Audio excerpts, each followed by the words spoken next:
I am. All right, you guys, I'm not sure exactly how you run your book club, so I'm gonna do it like I do ours, and I'll talk for about 10 minutes and then we'll open it up for discussion time. And also I'm just like super casual for book club, so no ring light. I don't look all well lit like Elizabeth, but I'm over here in the dark. So this is one of my favorite books in the entire world, and the first few chapters are the best. If I could pick any content from a book that everybody should read, I'm gonna actually have my kids read it. They're teenagers and they need to believe these things. I don't know if you guys read the introduction, because a lot of people will skip it, but it was really good too. And where he talks about just the reason that people don't believe is because of what we're fed. And so it goes back to a mindset thing over and over and over again. And I don't have my book because I packed it away. So I was reading the PDF online, which works. So I have my notes here, but I just wanted to say that belief 100% has to come first before anything else. And when you believe, I loved where he said this, and I didn't remember, I've read this book 5 times and I didn't remember reading this before, but he says that belief gives you the I can attitude. The belief isn't just, oh, I believe I'm going to be a diamond, or I believe I can do this, or I can do that. No, but the belief generates the power, the skill, and the energy to do what you need to do. So you have to take it a step further. So when people say, I believe, okay, well, what action are you doing to show that you believe? And I love how he gave some practical tips over the next few chapters. But for me, this was the book that really opened my eyes when I was stuck at gold for 2 years. And Lori's like, I don't know how to help you, so here's some books. And that changed my life. And this was one of the ones that really did. And I will say that I don't go talking about money or finances or anything like that, except with my Plexus people, because I want to inspire you guys that you can do everything that I did. And we are here to have a business. We're here to make an income. And I am sitting here today with nearly $1 million in my savings account. That's money that we don't need to live off of, don't need to touch. To be able to say that at 35 years old with, I know a lot of you have college degrees, but I don't have anything. My husband has a master's degree and he's milking cows for me because he loves me. But to be able to do whatever we want with our lives and to be able to have that, you just have to believe it first and then figure out the how to. That is going to come. And that is the biggest thing that people do not have. So when people aren't believing in themselves or in this opportunity, there's just a hint of doubt. I think in chapter 3, he says, the only thoughts you're allowed to have are positive thoughts. And I have struggled a lot with negativity in my life, or just kind of being more of a realist. That's what you'd call yourself. Like, I'm a realist. No, you need to get rid of those thoughts. It's not denying the truth, but they're not serving you. Your thoughts aren't serving you. So he says, don't let any negative thoughts out or in. And I thought that was really good. We're going to talk about that in chapter 3 here. But anyways, okay. So first you have to believe, and then the how-to is going to come from watching, but you don't watch and learn if you don't believe. So if you don't believe you're going to be a diamond, or you don't believe that people want to join your team, or you don't believe that you can be a leader, you're not going to put your all into learning those skills, because you're going to feel like, well, what is the point? What is the point to any of this? The mentality of thinking daily that I will win and applying that to every situation versus the, okay, I'll give it a try. Every time someone's like, I'll give it a try, or I'm just trucking along, it produces failure. And I've seen that after doing this business for 9 years, over and over and over again. Those people that have that mentality, I just stop right there. We need to work on this. We need to work on your belief. You need to have the I will win, I will conquer. That doesn't mean you're going to win tomorrow. That doesn't mean I failed because I said, I will be an emerald in 6 months. I will be diamond in 10 months. That didn't happen. It didn't happen for me for over 2 years. That doesn't mean I failed because I did not stop. I did not slow down and I did not give up. So sometimes we think, oh, I didn't hit my goal or something negative is happening. That means I failed. You did not fail unless you give up. So you're going to have failures along the way, and that's okay. You can still have the I will win mentality in all the situations. I love this chapter 2 here. Study people and you will see the mind disease of unsuccessful people and its excuses. Average people have excuses. And this is why I say this book changed my life, because I was like, oh, I'm having excuses. I got 5 kids. I have no help. The things that come into our minds, like why I couldn't work or get the things done. And so I threw all my excuses away, just literally threw them away. And every time I had an excuse, my kids remember this. I would play Rachel Platten's fight song. And I would play it while the kids were screaming and they were pooping their pants and they were taking baths and pouring buckets of water out of the tub. And I was changing diapers. And I was like, I will never have to live this way again.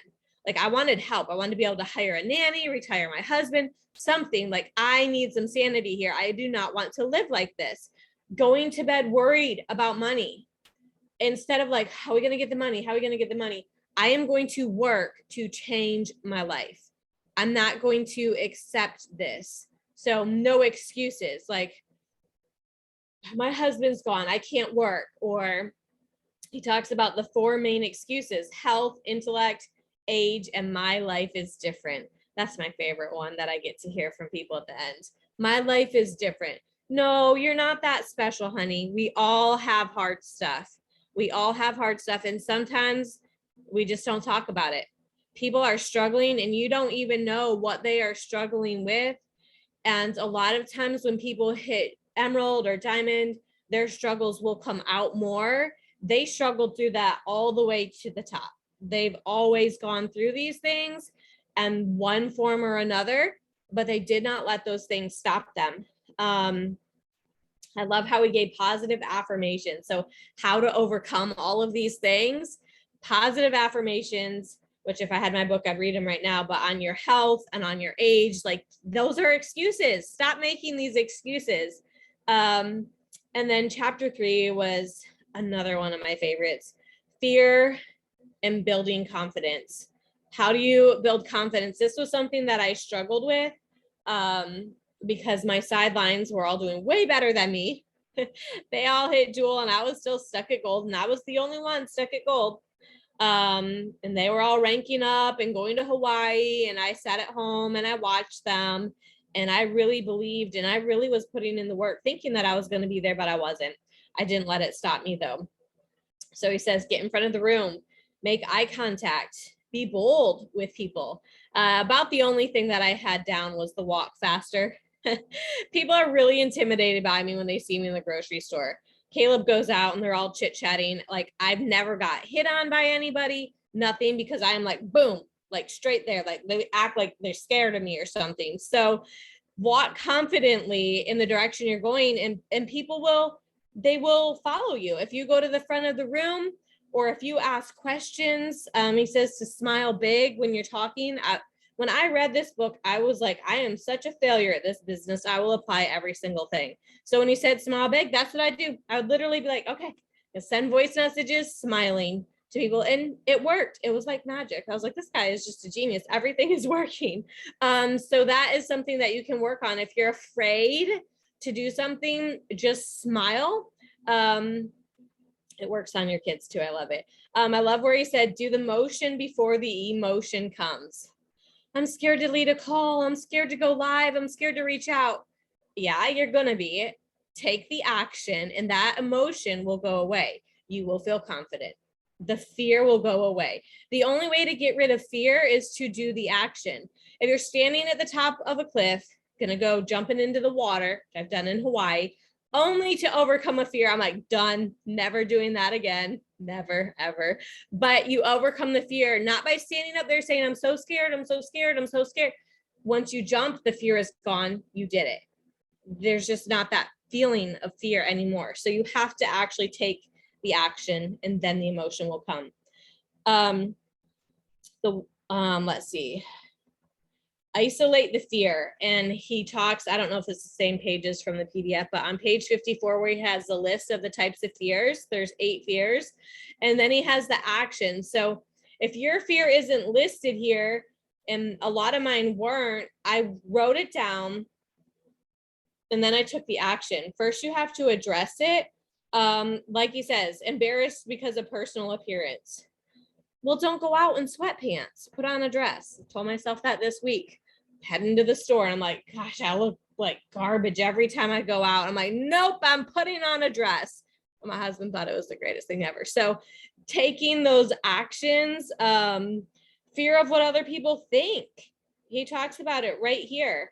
No one ever does anything worthwhile for what he has not criticized. And I thought, okay, I'm not going to be afraid of what these people think. They're going to see me in my Lexus. And sure enough, they did. So taking every thought captive. So this was a really great list. Fear people, putting them in their proper perspective. So he has a lot of little lists like this throughout the book that I love. But talking a little long, we started a little late. So we'll go ahead and open this up for discussion. What did you guys think of these 3 chapters?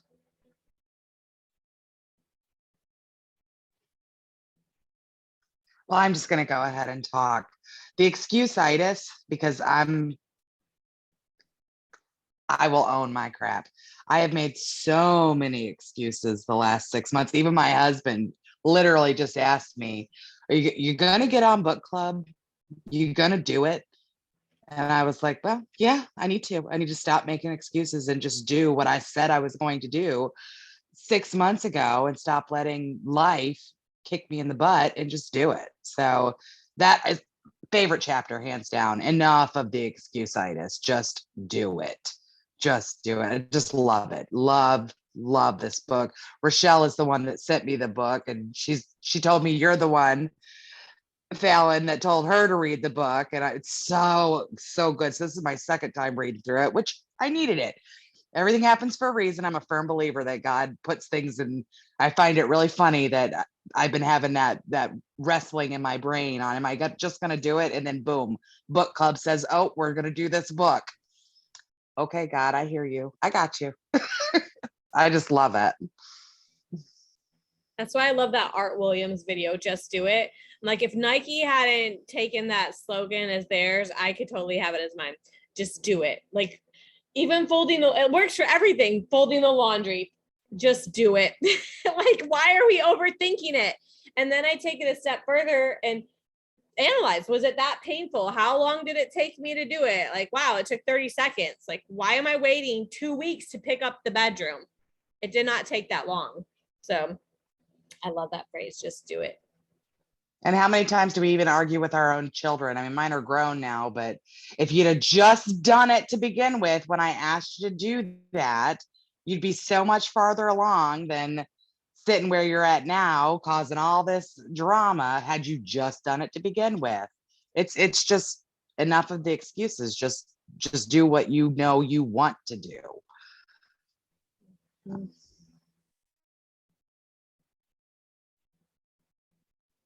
I think it's really, really true when we just decide, yep, I'm going to do that. And then you do. I mean, I feel like I'm on the slowest road to diamond, but I never was like, I mean, I've had moments where I'm like, well, I don't know if I want to do this, but I've not really had moments in the business of thinking I can't do this. I don't know what I'm doing, or I really can't. Like if it is, it's very fleeting. PT school was a different story. I felt very, very called to be a PT. Like the Lord had put opportunities in my life. I'd researched, I'd volunteered, I'd shadowed people, I'd asked questions. Like it was what I was supposed to do with my life. In PT school, and Jackie and Rochelle Berman can attest to this. There were moments where I'm like, I can't do this. And Charla, where's Charla on here? I can't do this. I can't do this. And then here we are. We did it. And I think we all took our turns having those days of not being able to do it. But definitely with this, I saw the vision so easily, and I feel very blessed in that. But it also makes it harder for me to be like, how do you not see this? Like, how do you not see this? I just worked a few hours at my hospital job the other day. Long story, whatever. I don't even know why I go. I go to see people, honestly. And I was there and they're like, well, what are you doing? And I'm like, hanging out with my kids and working my business. Oh, well, it must be nice. And I'm like, this opportunity is available to you as well. This opportunity is here for anyone that wants to take it. And people just don't believe that they can have a different life than the 9 to 5 for 40 years. Which is crazy to me. Even my own mom is like, well, I hate for you to not be a PT. I hate for you to give that up.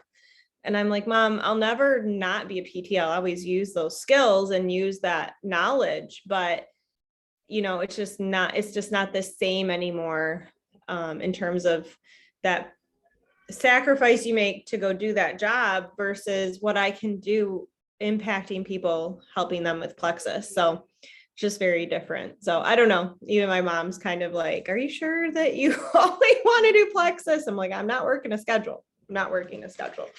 So, oh, and the other thing that stood out since I'm talking already was the whole, like, when you have something like a physical thing or a sickness and you don't talk about it, like don't acknowledge it. And I'm sure I did my fair share of complaining about my pain, but I really tried not to. I just was like, I just wanted it to go away. I tried to ignore it. And my husband probably heard the most because he saw me every day. And I was really bad when I would go to bed, and I was bad when I would wake up in the morning. But I didn't complain to my kids. I would say, well, I need help. Can you open this sippy cup or something? I wasn't like, I'm so in pain, I can't do it, and cry. I just was like, here, can you do this? Can you do this? Or, well, I can't do that right now, but we can do it later, or whatever. And just ignoring that pain. And again, as a PT, seeing patients with chronic debilitating and painful things, they just were so crabby. But when I was in pain all the time, I'm like, this is why they're crabby, because they're hurting. So that mindset piece of that is a big deal.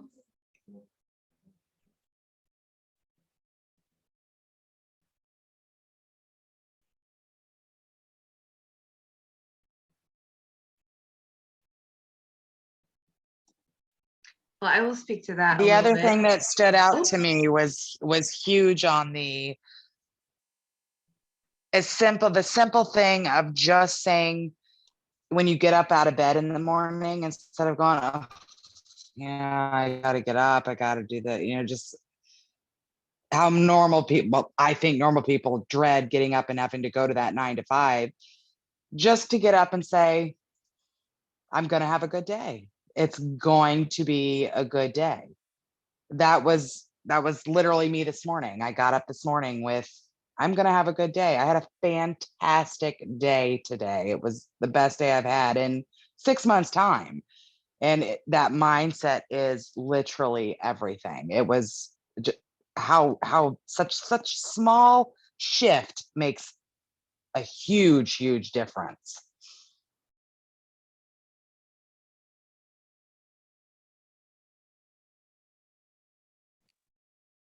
I can attest to Elizabeth talking about PT school.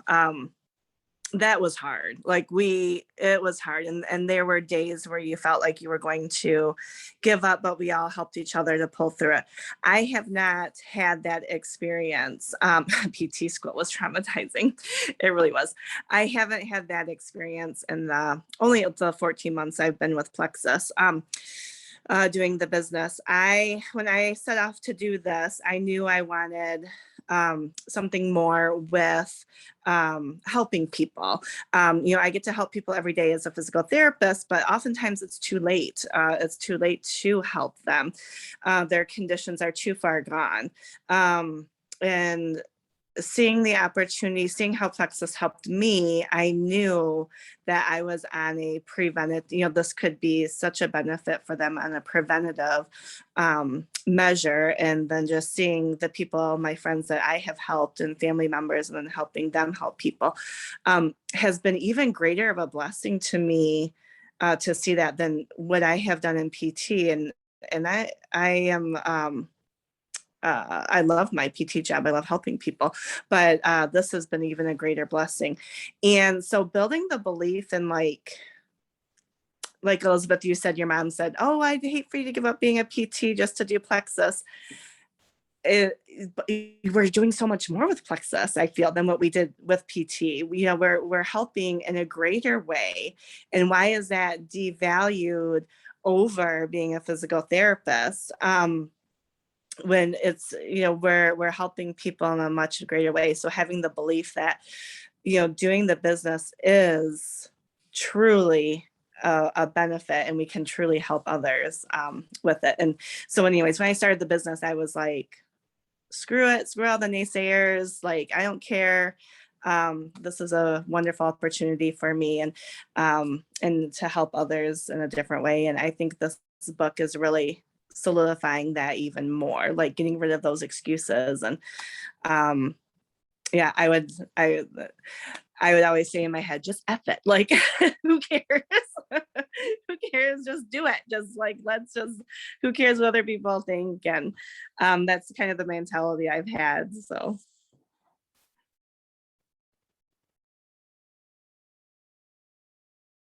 Well, and honestly, it's even what we think. I have a friend who's struggling with getting started to share. Well, I haven't had this huge transformation. And I'm like, well, but we know the products work. And so what if it really comes down to who are you not helping because you're not sharing? Think about it from that perspective. And then my kids, well, I don't want to empty the dishwasher. I don't care if you don't want to empty the dishwasher. And helping ourselves and our kids focus on the next best step, like not looking. I asked the kids today, how do you eat an elephant? And they're like, with a fork. I'm like, well, one bite at a time with your fork. Yes. At least they said fork. They're using manners. But like, what is the next best step instead of thinking of our whole to-do list or this whole huge goal, or some of my kids get overwhelmed with all of the school tasks that they have to do. And Sam and I were powering through stuff the other day. And I said, he's like, well, how much left do we have to do? I said, I don't know. We're just going to take our list and we're just going to go to the next thing. And that's what we're going to focus on. I said, because it doesn't matter. All we can do is one thing at a time. And so we're just going to focus on the next thing until we get through all of our lists. And he was like, oh, okay. And applying that to our businesses, helping our people see that, our children, because when our life and our home is running more smoothly, our business can run more smoothly too. So I'll chime in too. So the think doubt equals fail, and then think believe equals succeed. I wrote that down earlier when I was reading the first chapter, and it just made me think about when I started. Like, I was super like fine with just hitting Ruby and being fine. Like, I would have been just okay with being at Ruby. But now that I'm here, obviously my goals have changed, like maybe a month after I started, and I want to go diamond. But it dawned on me the point system and how many points is like diamond compared to Ruby, and what emerald is for points compared to Ruby, and it's huge. So I was like showering the other day and I'm just thinking about points. I'm like, oh my goodness, like how am I even going to get to emerald? Because I have time goals like set on this timeline. Like, I'm going to hit emerald by this time, and it is not far away, like in the grand scheme of things. And I just told myself, like, it doesn't matter. Like, I don't even know how I'm going to get there. I just know I'm going to. And that's kind of the same mentality I've had the whole time, even with hitting Ruby. Like, I just got here one day at a time, even though I had no idea kind of what I was doing. Still learning a lot, but the belief part, it takes away like all of the doubts, just believing that you're going to get there. The rest really doesn't even matter. And it kind of just takes off all that stress.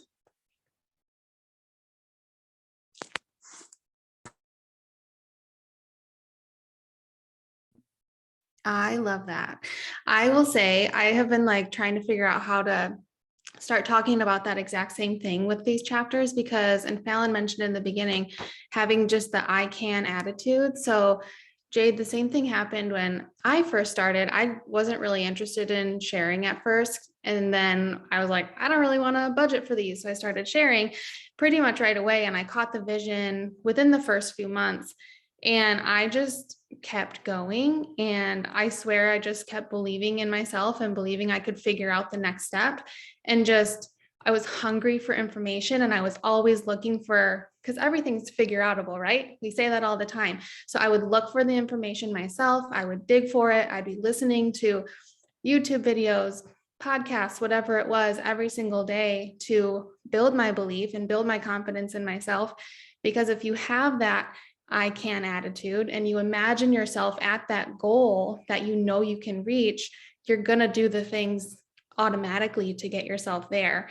And that's exactly what happened. And I remember I was getting close to Emerald and I would just like imagine myself standing on stage at convention as an Emerald, and I would imagine it every single day. And that year that was my first convention ever, and I was up there as an Emerald. So if you guys have those goals, and I'm even saying this to myself because I want to be Diamond, I've been Sapphire too long now in my head. So I'm like, what do I have to do? And I need to start envisioning myself there too, so that my leadership level, my skills start to pour into my other people too, so that we can all lift up together. And that is how I will get to Diamond. That's how my team will get to Ruby and Senior Ruby and Emerald and Sapphire, is when I develop the confidence and belief in myself to be a Diamond leader. So any of us, all of us that have goals on this call right now, just imagine yourself at that goal and your feet will start to match your goal.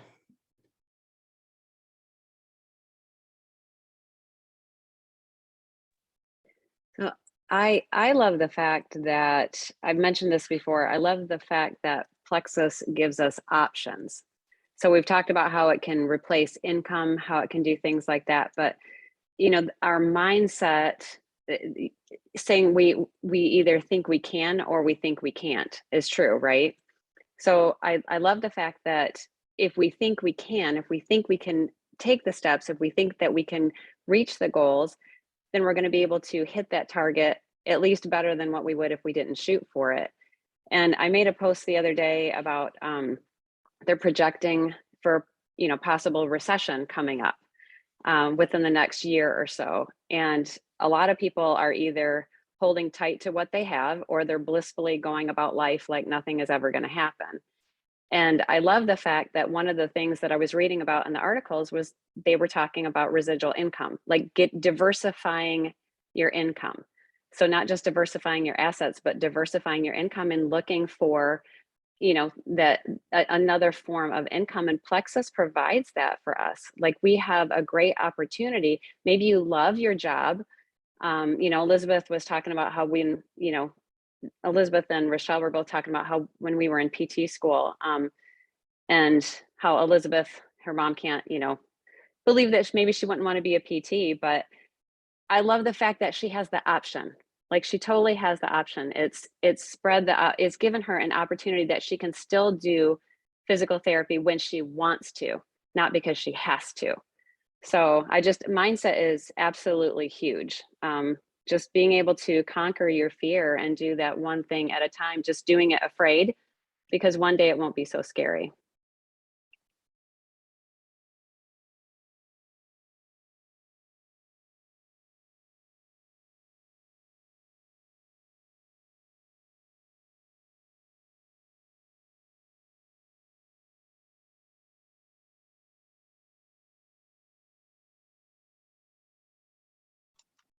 Okay, sorry, my mouse was not working. I could not unmute myself for the 5th time tonight. And I'm sorry, I sound like a frog. Welcome to Allergies and Mold Detox 101 with Nicole. What I loved about what Elizabeth said earlier was the not sharing. Today in my memories on Facebook, a post came up from 2016.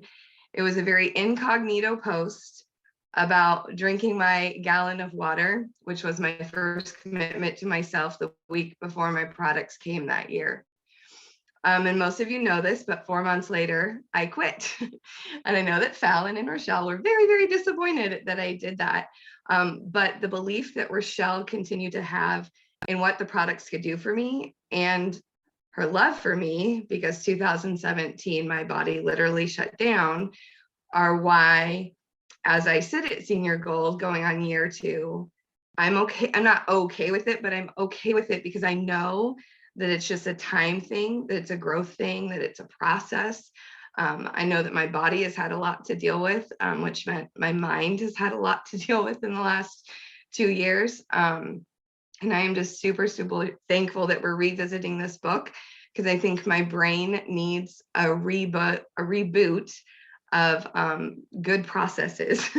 And I have chose joy for the last year. I am choosing to do the things, but I think reading these words again, Amy, like you were saying earlier, reading them again is like firing off things in my brain that are a little caught in a fog there. But I'm so glad we're doing this book again, especially for every one of you who have not read it yet. I'm just excited to see where it takes all of us in the next couple months as we work through it. And thank you, Phallin, for being on here tonight. I always love hearing from you.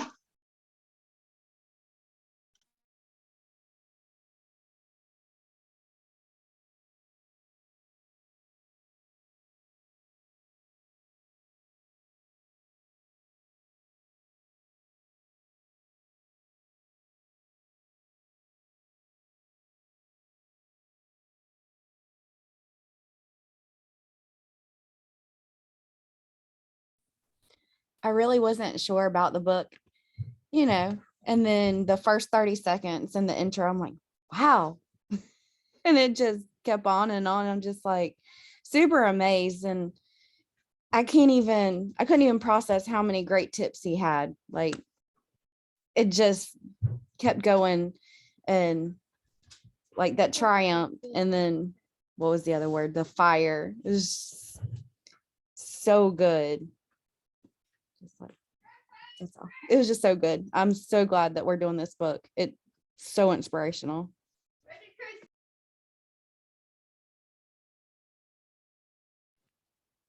I love that you can relate it to like all aspects of your life too. Like Elizabeth was saying, like, or Phallin was saying, like, just fold the laundry, just do it. Like, it's that mindset, like, oh, I get to, keep my house clean. I have to clean my house. I, get to go to work in the morning to provide for my family. Not that I have to go to work in the morning.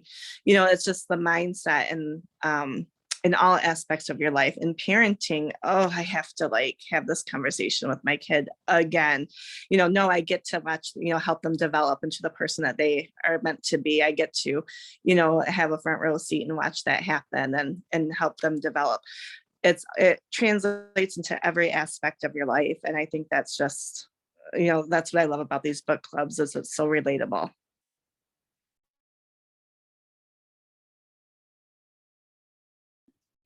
So relatable, so good. And it's like, because I have 4 kids, Phallin, you probably really feel like this over there, but you're like, how many times do I have to say, like, dinner, take your probiotics, brush your teeth, go to bed? Like, I've been saying these things for so many years. Well, Ella now is independent going to bed, right? She has been for a while. Jackson, he's pretty independent going to bed. But the other 2, they haven't heard it as many times as the older 2, but I've said it so many times. And I think we feel like that with our team sometimes too, because we're like, wait, didn't I just say this? But not everyone has heard it, right? We have new people coming in, and so they need to hear it and have that as well. And I had another thought that I lost now, but just I was going to say, I had last week, I was really just not wanting to get up. but I really wanted to go to the gym before I had to get the kids up and going. Like I didn't want to leave them watching a movie and then go to the gym and come home and to all of that. So I was like, I really want to lay here, but I really want to go to the gym too. Wait, you cannot do both of those things, Elizabeth. Like you can't do both those things. So just getting up and getting my day started, and then it puts me into a positive momentum of the day. Like I've already accomplished something. So what else can I accomplish? Or if I am feeling anxious or overwhelmed about life or whatever, I mean, usually it's life. I'm like, okay, I'm going to go fold that laundry. I'm going to pick up the living room. I'm going to get the kids all on board. We're all going to work on cleaning this one area, or we're all going to work on these 2 baskets of laundry together, like whatever it is, just to get that ball rolling of doing things. It's kind of like the fear thing, you know, action cures fear. Well, action can cure a lot of that unsettledness too, that we can get, and that being able to hone in on what's the next best step. So being productive and getting that rolling is always really helpful for me too.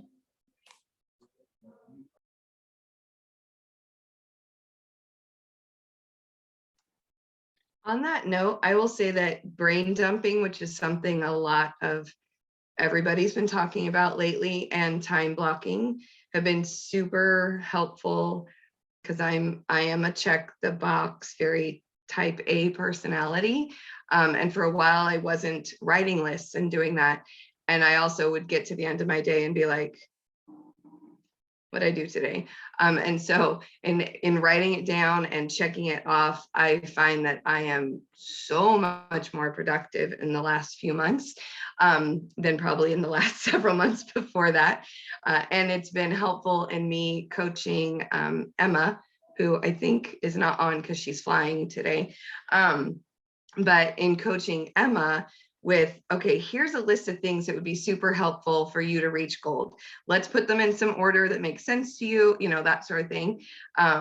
So giving her the confidence, because I've walked that walk, and having a list that she can look at, and she's also a box checker, has been super helpful. So yeah, I just do all the things that help you be productive, right?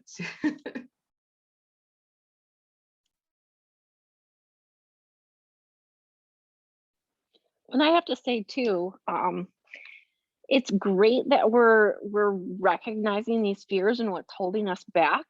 And that's step 1. But the step 2 is sometimes we get stuck on that, and then we have to turn it into action. So we have to make sure that we're not just finding these things and saying them, but we also have to do. You know, it's very easy to get stuck in making lists of lists of lists, and all of these things, and then not do anything. So putting timelines on things is really important, you know, for our goals and for those things, and encouraging our people to do the same, because otherwise it's not uncommon for us to spin our wheels a little bit. So make sure you're not missing the action portion behind that too.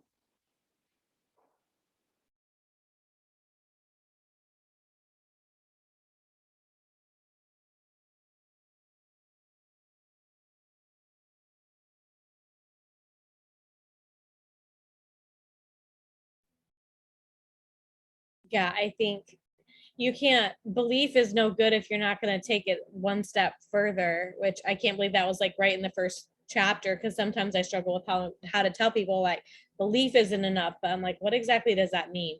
Belief will motivate you to find the how to, and then it's up to you to do the action. You can't just sit here believing, you have to act like and live like you believe it, and that's going to cause you to take the action if you truly believe it. So I love that. Anybody else have anything? I don't know if you guys go till 10, or usually we end around 9:30. So everybody here. We go to different amounts of time, but, and the other thing too, with that whole like belief and then the action, like I believed that I could do this business successfully very early. My husband saw me working, or saw frustration, or saw that he wasn't getting as much attention or as much whatever. Like I was like, hey, can you help with this and this, things that I normally would have done? And he's like, well, I don't want you doing this plexus thing, you know? And it really took a while for him to also see that belief. but I didn't stop because he wasn't on board, because my vision and my belief in myself and the company, all of that was so high that I was even willing to say, but we can do this. Like, you just don't see it yet. You don't get it. Like, it's okay. We can do this. And Jessica Heffley said the same thing. Rob Heffley was like, I don't want you doing this. And now he's a diamond as well. And she's how many stars does she have found? Like 9 or 15? I don't know. She's got a lot. And Hey, Celeste or Jessica? so Celeste has the most. Jessica's the next highest Yeah. diamond Yeah, or she's got star. 9. Yeah. So she is very successful, and she had to tell her husband, like, nope, we're doing this. And now he's like, y'all should be doing this because it's such a great opportunity. So it's really funny. And, you know, my husband has definitely changed his mind now, of course, but it just took that like pushing through. And so it's okay to, you know, Tiffany Wilson, her family, right? Phallin was like, what are you doing? You're crazy. What are you doing? And she's like, you'll see me in my Plexus Lexus then. Yeah. So anyway, all right, I'm going to stop the recording.